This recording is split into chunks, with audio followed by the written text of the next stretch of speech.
Olá, boa noite, pessoal. Eu me chamo Amanda, sou estudante do 5º período do curso de Pedagogia da Universidade Ecoville.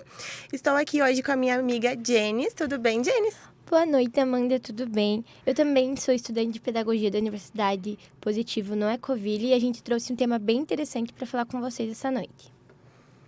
Sim, hoje nós vamos conversar um pouquinho, sobre alfabetização pelas crianças atípicas. Como muitos devem saber, a grande maioria também não tem conhecimento sobre tal assunto. Pois é, então eu vou começar falando, que a alfabetização é uma fase muito importante, na vida de todas as crianças. Até porque é o primeiro passo, para o desenvolvimento de leitura e de escrita. Porém, nem todas as crianças, elas aprendem da mesma forma, e usando os mesmos métodos. Algumas apresentam dificuldades no processo de aprendizagem e esse processo pode ser desafiador para as crianças que são consideradas atípicas.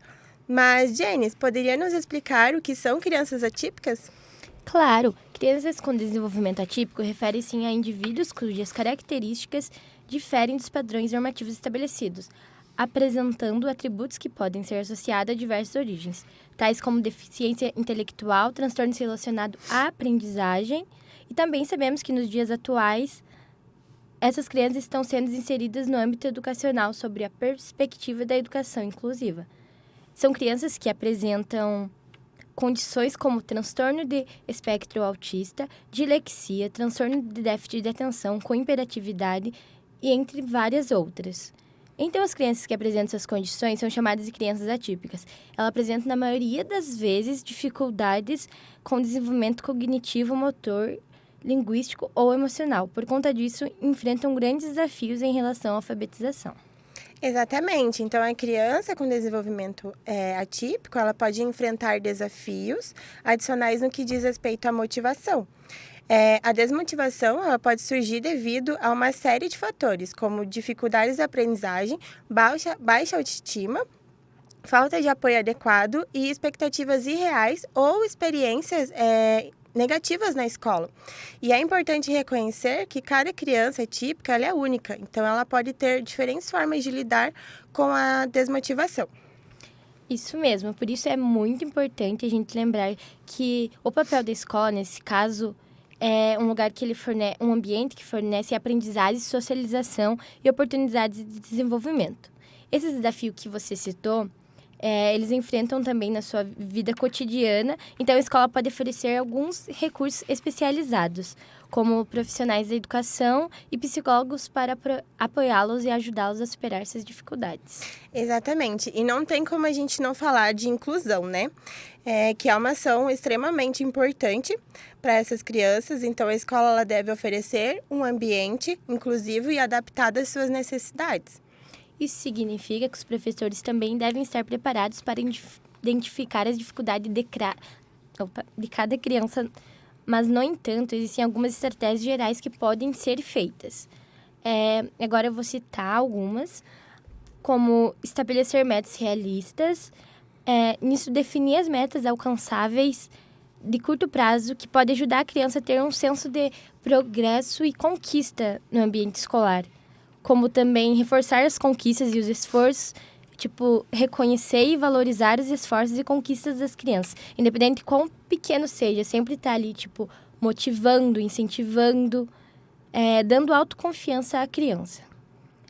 Como também proporcionar um ambiente de apoio, criar um ambiente de apoio na escola e em casa onde a criança se sinta segura e apoiada, em que ela se sinta motivada tanto pela família quanto pela área escolar.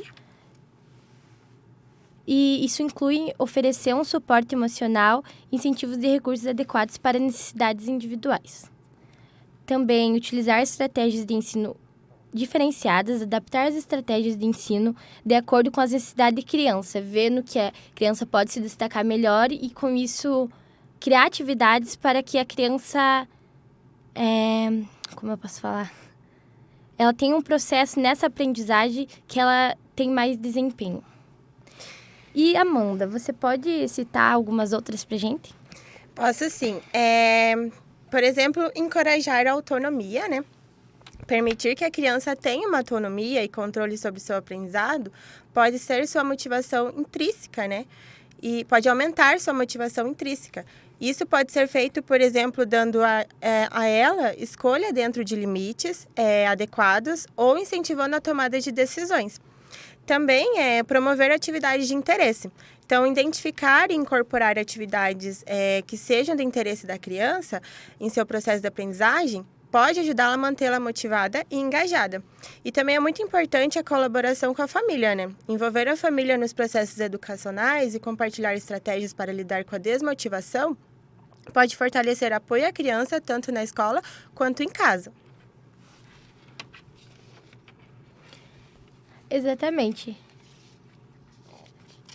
É fundamental lembrar que cada criança é única e pode responder da maneira diferente a essa estratégia. Tipo, cada criança vai criar uma estratégia, por isso que é importante adaptar as abordagens de acordo com as necessidades individuais da criança.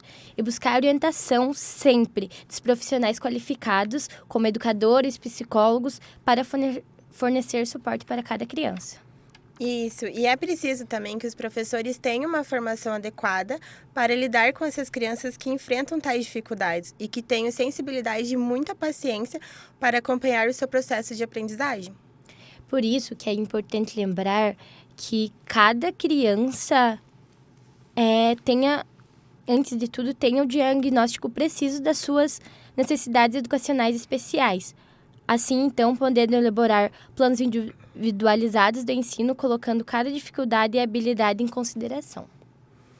Também gostaríamos de mencionar aqui alguém que se especializou na área e defende o direito incondicional a todos à educação, que é a Maria Tereza Mantuan, pedagoga, mestre e doutora em educação pela Unicamp, que atualmente encontra-se como coordenadora de laboratório de estudos e pesquisas e professora de programa de pós-graduação em educação da mesma universidade. Você já ouviu falar? Sim, vou falar um pouco sobre Mantuan agora. Mantuan tem uma larga produção acadêmica nas áreas de educação especial e inclusão escolar, ocupando um espaço de destaque entre os principais pesquisadores brasileiros na área. Ela foi professora da educação especial durante quase 20 anos e ela comenta como se surpreendeu com o desempenho de cada aluno com deficiência intelectual e como eles tiveram um desenvolvimento significativo em suas tarefas. Sim, e ela se especializou ainda mais nessa área e, com o decorrer do tempo, ela lançou diversos artigos e um livro sobre inclusão escolar, com o tema O que é, por quê e como fazer. Você já ouviu falar desse livro, Jenis? Com certeza, porque é um livro que se destaca muito na inclusão escolar, inclusive o nome dele é sobre inclusão escolar. E nesse livro, a Mantuan aborda os princípios e fundamentos da inclusão escolar. Ela argumenta que a inclusão é um direito de todos os alunos e que a escola deve se adaptar para atender as necessidades individuais de cada criança, independente da habilidade da criança ou das limitações. Isso mesmo, Jenis. E ela também destaca a importância de uma escola inclusiva, né? Que valorize a diversidade e promova igualdade de oportunidades. Ela defende que a inclusão não se resume apenas à matrícula das crianças com deficiências nas escolas regulares, mas também a adaptação do currículo, das estratégias de ensino e das práticas pedagógicas para garantir a participação plena e efetiva dos estudantes. Mantuan também aborda os desafios e obstáculos que podem surgir durante o processo na educação, como a falta de recurso, a resistência de alguns educadores e a necessidade de uma mudança de mentalidade em relação à deficiência. Ela oferece orientações, práticas e sugestões para superar essas dificuldades e construir um ambiente escolar educacional inclusivo e acolhedor. Isso, em resumo, o livro da Maria Tereza Mantuan sobre inclusão escolar é uma importante contribuição para o debate sobre educação inclusiva. Isso mesmo, Amanda. E ela sempre incentiva a importância da valorização de diversidade e as adaptações da escola, para atender às necessidades de todos os estudantes, independente de suas diferenças. Sua obra busca inspirar e fornecer orientações práticas para promover uma educação inclusiva de qualidade para todas as crianças. Mas, Janice, me fala um pouco de onde vem o termo atípico. Então, Amanda, o termo atípico surgiu através de uma série que foi lançada na Netflix, que se chama Atypical. É uma maneira de destacar e explorar a particularidades dos personagens principal e de sua jornada única. Você já ouviu falar dessa série? Já sim, já assisti, inclusive, e eu amo essa série. É uma série de comédia e dramática que conta a história de um adolescente de 18 anos que se encontra no espectro autismo. E então a série, ela mostra a vida do Sam, que é o adolescente de 18 anos, e como ele lida com os desafios do ensino médio, amizades e relacionamento. Inclusive, eu indico essa série para quem está nos assistindo, que assista, porque é uma série muito bacana. O tema dela, o tema que aborda é muito importante para a gente saber como que é, né, a vida de uma pessoa com TEA. Na série, realmente aborda as dificuldades que o Sam, que é um dos personagens principais, porque ele tem autismo e ele vive uma vida de ir para a escola, inclusão. E na série mostra as dificuldades que ele tem de interagir socialmente, a busca de identidade, a busca por amor. E tem questões de adaptação escolar e os desafios enfrentados pela família também, que convive com ele no dia a dia e ajuda nessa inclusão também. Exatamente. Agora, voltando, né, para o processo de alfabetização pelas crianças atípicas, vamos citar alguns dos desafios, né, dessas crianças na fase de alfabetização? Vamos. A gente pode começar com as dificuldades de processamento de habilidades motoras e finas. Quando algumas crianças atípicas apresentam dificuldade com essas habilidades motoras e finas, pode dificultar a escrita e o domínio do uso de lápis ou caneta. Isso pode também afetar a capacidade de escrever letras de formas claras e coerentes. Mas, Amanda, pode nos falar um pouquinho como a criança pode superar suas habilidades motoras e finas? Posso sim. A coordenação motora fina é um marco muito importante no desenvolvimento das crianças, pois as habilidades adquiridas nessa fase as acompanharão ao longo da vida. E é fundamental proporcionar estímulos variados para um desenvolvimento amplo, já que a coordenação motora ela requer muita prática, né? E para ajudar as crianças a superar as dificuldades nessa área, é essencial realizar atividades que estimulem frequentemente o uso das mãos. E isso pode resultar em melhorias no movimento geral, como traçar linhas retas, caligrafia aprimorada e pintar dentro dos limites dos desenhos. Além disso, oferecer oportunidades de prática é importante. Atividades como quebra-cabeça, construções de blocos, desenhos, recorte de papel, até mesmo amarrar sapatos podem ser utilizados para estimular a habilidade da criança que já tenha apresentado anteriormente, que eu já tinha citado anteriormente. Quanto mais a criança praticar essas habilidades, melhor ela se tornará. Esses exercícios que fortalecem os músculos das mãos, como brincar com uma argila, apertar uma bola de borracha, usar pinças para pegar objetos, também são recomendados para fortalecer os músculos das mãos. É importante lembrar que o desenvolvimento da coordenação motora e fina é um processo gradual que requer prática e paciência. Correto. Falando agora com foco, né, nas crianças com transtorno do déficit de atenção e hiperatividade, que é o TDAH. O que é, né, o TDAH? Ele é um transtorno neurobiológico caracterizado por desatenção, hiperatividade e impulsividade. As principais características do TDAH incluem dificuldade em prestar atenção a detalhes, inquietação física, impulsividade e dificuldade, né, em controlar comportamentos impulsivos. O TDAH ele pode afetar tanto crianças quanto adultos, né? Tem muitas pessoas que descobrem o TDAH, são diagnosticados com TDAH na fase adulta, né? E pode impactar negativamente a vida acadêmica, profissional e social. No entanto, com um diagnóstico adequado e um plano de tratamento individualizado, que pode envolver terapia, comportamental, medicamentos e apoio estratégico, as pessoas com TDAH elas podem aprender a gerenciar seus sintomas e levar uma vida plena e produtiva. É importante buscar orientações de profissionais de saúde qualificados para obter um diagnóstico e tratamento adequado.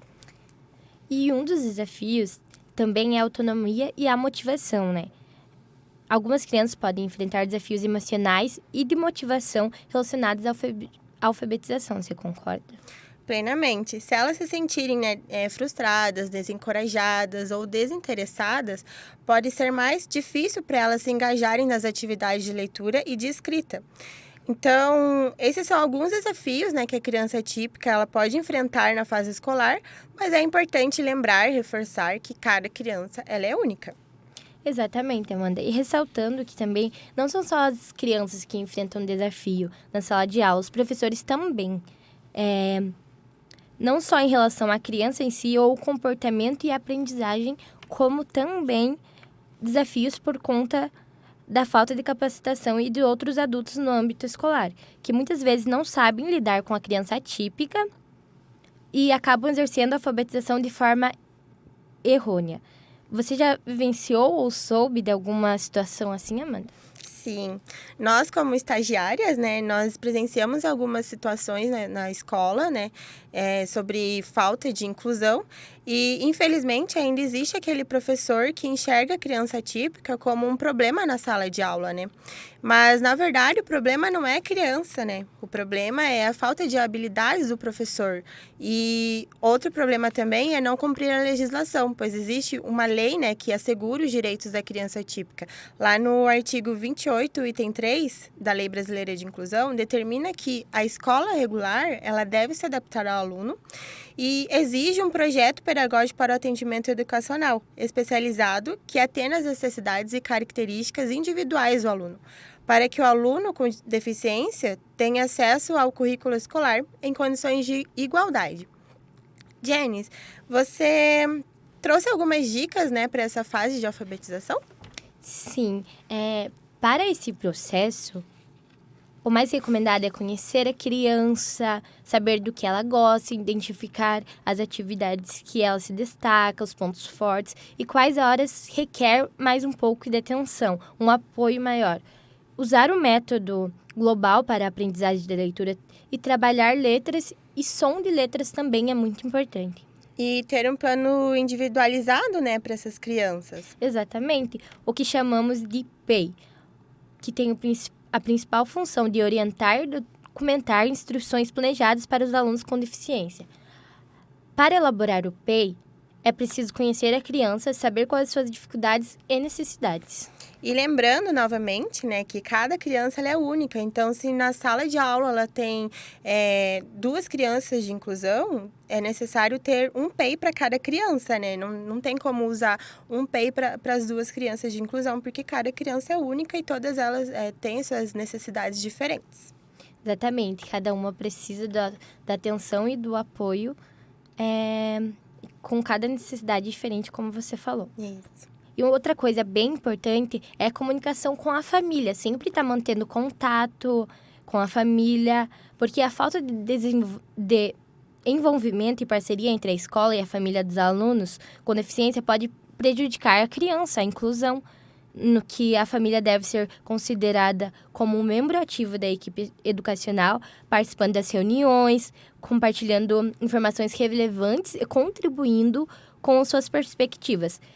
Essas situações destacam a importância de uma abordagem abrangente e comprometida com a educação inclusiva, que envolva a criação de ambientes físicos e sociais acessíveis, a disponibilidade de recursos adequados, a formação de educadores e o estabelecimento de parcerias efetivas com a família.